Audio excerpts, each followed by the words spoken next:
Hi, my name is Jazmine Graza, and I'm the editorial intern for www.ocregister.com/opinion. Today I'm with Paul Zaich, a member of the U.S. national swim team. So, Paul, can you tell me a little bit about your part on the team?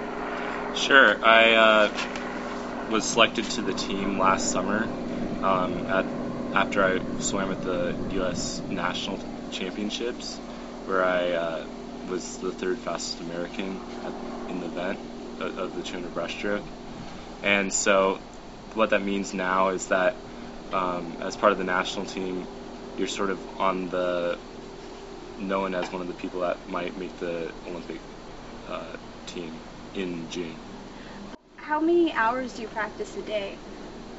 Practice between 5 and 6 hours a day, 5 days a week, 6 days if you include Saturday, another 3-hour practice, about over 20 hours a week in general.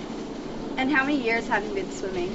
I've been swimming competitively since I was 6, but I have been swimming as a club member with a much more intense program since I was about 12. And if you make it to China, what will be your biggest concern? My biggest concern will be just first off just the culture, but also just the upcoming controversy that's already going on, swirling around the Beijing Olympics, with whether there will be a ban on the Olympics in general by the U.S. or what will happen with that because of the Tibet crisis. What do you think about the people who are trying to boycott the Olympics? I think it's important that people know what's going on in Tibet. I think it's perfectly fine for people to be protesting that the Olympics are being held in China, because there is a lot of controversy in just their policies in Sudan and in Tibet. That's just a really bad situation that should be getting more press than it is. I don't necessarily agree, though, with the way that they're protesting as far as trying to disrupt the Olympic flame and disrupting just the general ceremony of it, because I think they're disrupting something that surpasses what the actual controversy is about. I think the Olympics are more than just something that can be used for a political tool. What do you personally feel about our involvement? My personal take is that it's something that should be getting a lot more press. I think it's too bad that the Olympics are the only reason why it has been getting more press in the last couple months. But I don't think that the Olympics should be used purely as a political statement by a particular country.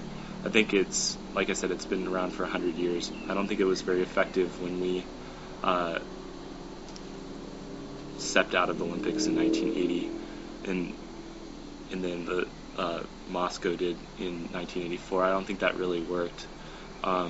So I think it's something that's going to cheat the athletes if we do that. These are people that have been working for 10, 15 years, have been dreaming of going to the Olympics.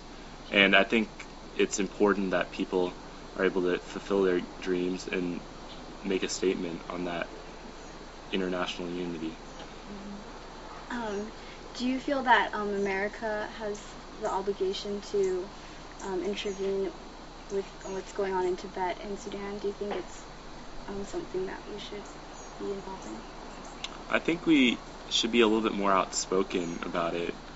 I think we're kind of choosy about what we decide to voice our opinions about atrocities that are going on with Iraq.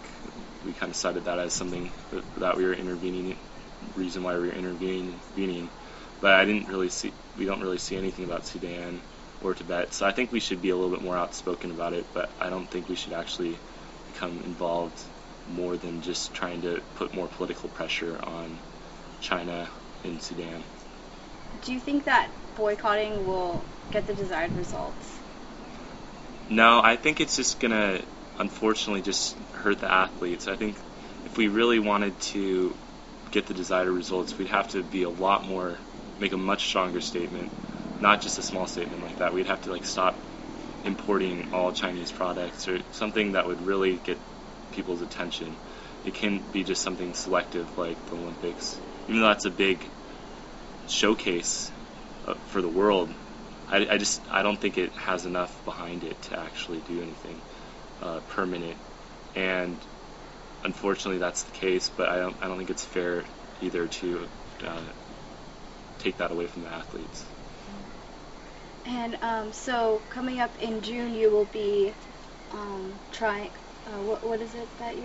I'll be in June. We have our Olympic trials for swimming. So that's where we'll select the team. And what do you think your chances are of going to Beijing this summer? I'm just going to try to make the top 8 going in, which I think I have a very good shot at doing. And then you just never know what's going to happen. I'm not the favorite, but. Well, we wish you good luck from the register. Thank you again, Paul, for Thanks. meeting with us today. And once again, you're watching www.ocregister.com, and I'm Jazmine Graza.